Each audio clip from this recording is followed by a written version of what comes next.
What's great about this country is America started the tradition where the richest consumers buy essentially the same things as the poorest. You can be watching TV and see Coca-Cola, and you can know that the president drinks Coke, Liz Taylor drinks Coke, and you know it too. You drink Coke too. A Coke is a Coke, and no amount of money can get you a better Coke than the one the bum on the corner is drinking. All the Cokes are the same, and all the Cokes are good, and this was said by Andy Warhol.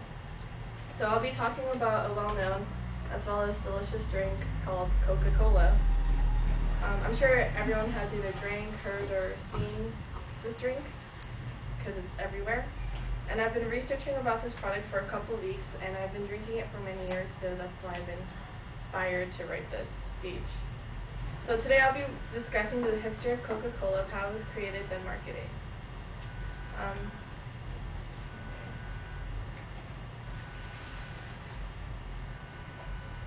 So you may wonder, who is this guy?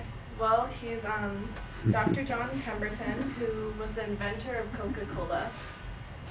It wasn't first called Coca-Cola, it was called Pemberton's French Wine Cola. But later in 1986, a man named Frank M. Robinson suggested the name to be called Coca-Cola because it was much more simpler. The formula was created in the backyard of Pemberton.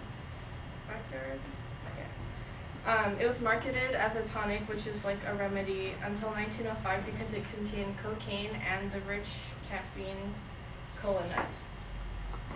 To market his product, he gave a sample to Jacob's Pharmacy, where it's pronounced excellent, and it was placed on sale for 5 cents a glass at a soda fountain drink.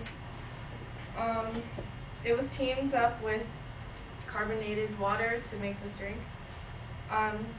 Pemberton sold portions of this business to different partners before he died, which is in the year 1888, and sold his remaining interest in Coca-Cola to Arthur G. Candler. Candler also bought additional rights and attained complete control over the business. So he took sole ownership in 1891, which cost him $2,300. Candler initially was in the pharmaceutical business, but after gaining complete control over the Coca-Cola business, he left the pharmaceutical business and put all his attention on the Coca-Cola business. So he and his brother John F. Candler, Frank Robinson, and 2 other associates formed a corporation, and they named it the Coca-Cola Company. This trademark was used in 1886 and was registered in the Patent Office in January 31st, 1893. So due to Chandler's aggressive marketing skills, Coca-Cola was one of the most popular drinks in the late 1890s. This was due to his advertisement. Like, he would go to different pharmacists and give them like urns, clocks, or calendars with the Coca-Cola brand embellished on it. So people saw Coca-Cola everywhere. And the Coca-Cola sales increased over 4,000% between 1890 and the 1900s. In 1894, Joseph Weidenhorn was the first to put Coca-Cola into a bottle. There are different companies that try to imitate this product, so in order to not do that, they decided to create a distinct bottle that would help customers, like consumers, recognize that the bottle they were getting was the actual Coca-Cola drink, and this was how it looked like. And it was made by the Root Glass Company of Terre Haute, Indiana. Yeah. It was chosen for its shape, for its appearance, the original design, and the fact that even in the dark you can recognize that it was a Coke. In 1923, Woodruff bought the Coca-Cola Company from Candler and was made president, and so he expanded the marketing of Coca-Cola overseas, while Candler just did it in the United States. In 1928, Coca-Cola was introduced to the Olympic Games, and for it to be more convenient to carry around and drink, he came up with this, which is called the six-pack, and you carry it around and you drink it.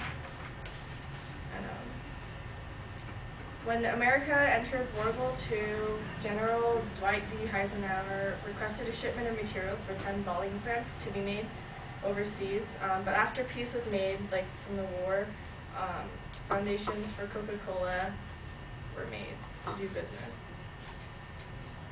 After the war, America was alive with optimism and prosperity, so when you look at the imagery of Coca-Cola's advertising back then, it showed that it was a fun, carefree American lifestyle, and you can see with the couples at drive-ins, and you see happy mothers in yellow convertibles.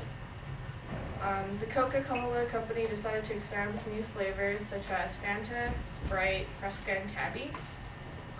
Later on in the 80s, since the 80s culture mostly revolved around fitness, Roberto C. Rosetta, who was the chairman at this time, suggested that they create a low-calorie drink, which was Diet Coke.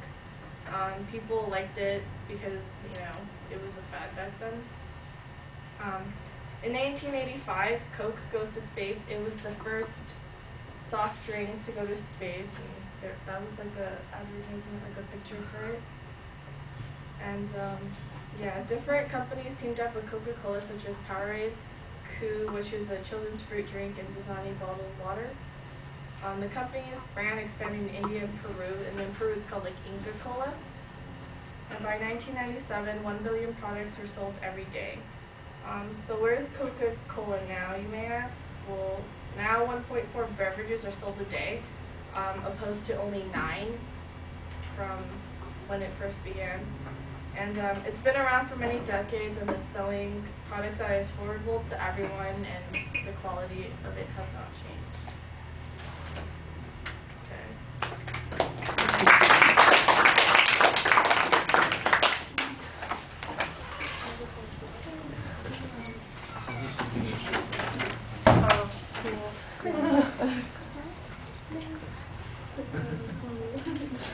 What am I supposed to do that? I'm not sure.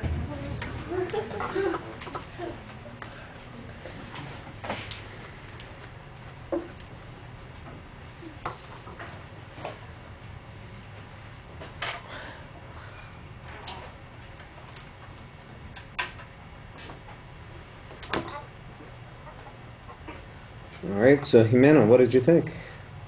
I liked her topic. I thought that it was good and we can all relate to it somehow. I'm sure all of us have drank Coca-Cola before. I really liked the history aspect of it. She presented it very well. I think there was very good organization. I also think that it would have been better if she would have stood next to the document camera and kind of looked like she was hiding behind the little post over there. And she said a lot towards the middle. I think she was getting kind of nervous. But overall, I think she did a good job. A little bonus applause there, that's all right. That's for Jimena's comments, not yours. You just did such a fine job on that. All right.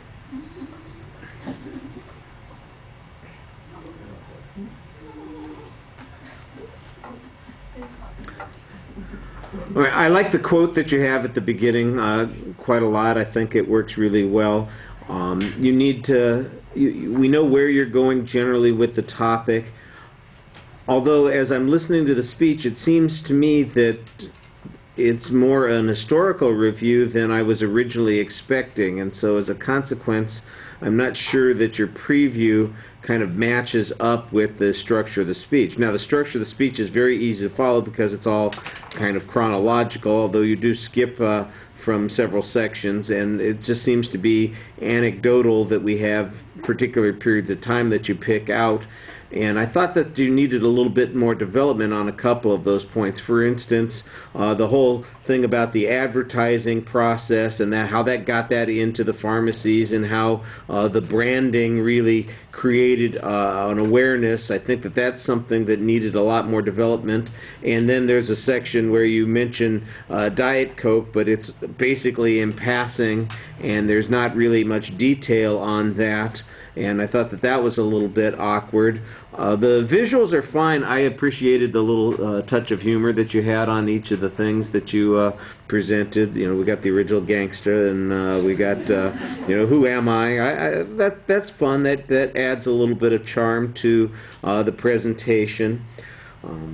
I know what she's talking about your kind of being behind the document camera a lot. You do want to step out in front a bit more. I thought you looked up pretty consistently. The information like I said, the information's pretty solid, although I think you need to give us some more source citations.